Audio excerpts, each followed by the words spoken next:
Pernahkah kamu merasa jantungmu berdebar kencang saat notifikasi email tersebut muncul, atau pikiranmu seolah balapan saat kamu mencoba tidur? Sibuk menghitung berapa banyak tugas yang belum selesai, rasanya seperti ditarik ke lantai yang terpaksa dengan irama yang kacau.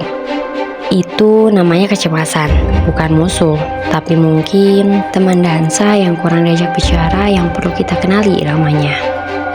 Kapan terakhir kamu tidur nyenyak dan bangun penuh semangat menjalani hari? Gak tahu ya? Atau bingung? Jangan khawatir jika kamu masih bingung, karena kamu gak sendiri. Hai, kamu gak sendirian. Perkenalkan, nama saya Siti Jenam dengan NIM 250101143 dari Prodi Bimbingan dan Konseling dari IKIP Sidowangi.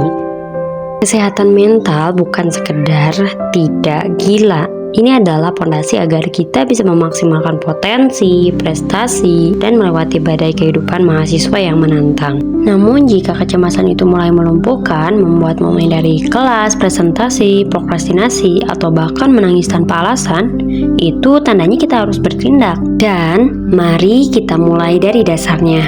Mari kita menari bersama kecemasan itu. Apa sih irama pemicu kecemasan itu? Kecemasan yang dialami mahasiswa memiliki banyak sumber, baik dari internal diri maupun lingkungan eksternal. Ibarat musik nih yang mengiringi tarian, faktor-faktor ini menciptakan irama yang terkadang terlalu cepat dan juga menyesakkan. Lalu mengapa mahasiswa sangat rentan? Karena kita menghadapi 3 tekanan besar. Pertama, tekanan akademik, yaitu nilai IPK, tugas akhir yang menakutkan, dan juga persaingan. Kedua, tekanan sosial, mencari peer group, insecurity saat melihat capaian teman di media sosial. Dan yang ketiga, tekanan masa depan atau quarter life crisis dini, kekhawatiran lulus mau jadi apa, dan juga beban finansial tentunya.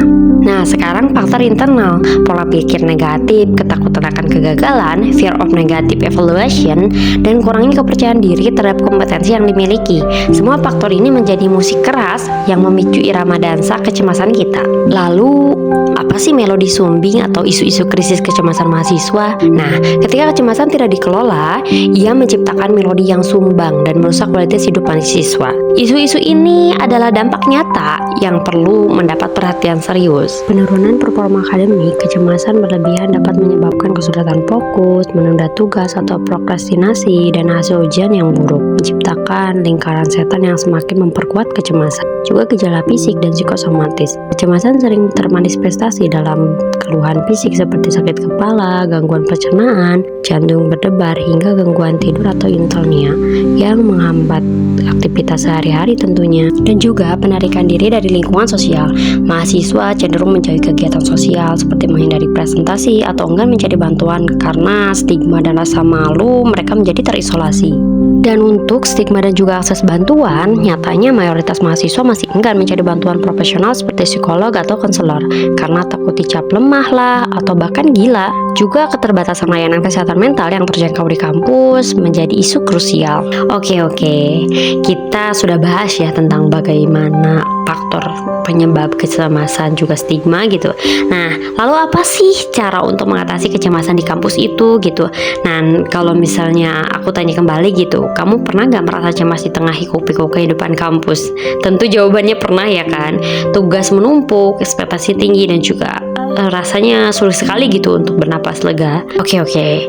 Untuk memahaminya, kita akan melihat dari kacamata teori kesehatan mental humanistik. Menurut tokoh seperti Carl Rogers, kita memiliki diri ideal nih, yaitu harapan tentang diri kita dan diri nyata atau siapa kita saat ini. Kecemasan muncul saat terjadi ketidaksesuaian atau incongruence yang besar di lingkungan kampus. Jadi, sederhananya guys, menurut teori psikologi humanistik yang berfokus pada potensi kebaikan dalam diri kita, bahwa kecemasan itu sering muncul karena satu hal sederhana, yaitu adanya jarak yang lebar antara dirimu yang kamu bayangkan dan dirimu yang sebenarnya saat ini. Nah, dan Carl Rogers menyebut ini incongruence atau ketidaksesuaian. Oke, aku jelasin lebih sederhana lagi nih. Kampus adalah tempat yang menuntut diri idealmu. Mungkin adalah mahasiswa yang selalu dapat A, atau misalnya aktif organisasi dan juga punya banyak teman. Namun, diri nyatamu mungkin adalah seseorang yang butuh istirahat, yang kesulitan di mata kuliah tertentu, dan kadang merasa sendirian gitu. Nah, maka dari itu, si kecemasan itu muncul di celah itu gitu. Semakin besar jaraknya, semakin cemas kita nih. Kita cemas karena merasa tidak cukup baik atau mungkin tidak sesuai dengan standar yang kita buat sendiri atau yang lingkungan kampus seolah-olah tetapkan. Namun kecemasan adalah sinyal bahwa ada sesuatu yang perlu kita terima dan juga sesuaikan. Tenang. Tapi teori ini juga memberi harapan nih bahwa tujuan utama kita sebagai manusia adalah aktualisasi diri atau self actualization. Jadi menjadi versi terbaik dari diri kita yang sejati. Kecemasan bukanlah akhir, ia hanyalah sebuah hambatan yang sebenarnya bisa kita atasi. Teman-teman, ketika kita tenggelam dalam kecemasan, fokus kita hancur. Ini menghambat fungsi kognitif dan membuat kita menunda pekerjaan. Dan akhirnya bisa juga ya menurunkan IPK. Namun jika kita belajar menari bersama kecemasan, yaitu mengenali sebagai sinyal, kita bisa menggunakannya untuk bertindak. Misalnya, membuat jadwal, istirahat teratur. Ini justru mendorong perkembangan diri yang lebih sehat dan prestasi yang berkelanjutan, bukan? Jadi menurut teori humanistik, kuncinya adalah menerima diri sendiri secara utuh dengan segala kekurangan dan kelebihannya. Karena ketika kamu mulai menerima diri nyatamu dan perlahan menyelaraskan dengan diri idealmu, secara realistis celah itu akan mengecil. Kecemasan pun mungkin tidak hilang, tetapi mereda gitu. Ingat, kamu punya potensi untuk tumbuh. Kecemasan itu hanya menjadi dorongan, bukan penghalang. Untuk itu, mari kita mulai perjalanan ini. Mari kita ubah kecemasan dari beban menjadi ritme yang bisa kita ikuti. Terima dirimu yang sekarang, dan teruslah bergerak belajar untuk menari bersama kecemasannya, bukan melarikan diri darinya. Untuk bisa menari, mari kita menguasai gerakan. Menari bersama kecemasan berarti menerima bahwa kecemasan adalah bagian dari pengalaman manusia, lalu belajar memimpin tarian itu.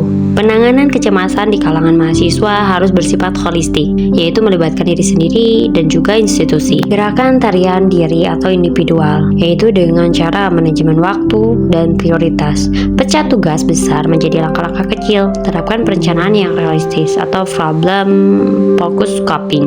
Dan yang kedua, menerapkan gaya hidup sehat, tidur cukup, olahraga teratur. Menari bisa menjadi terapi dan praktik mindfulness atau relaksasi.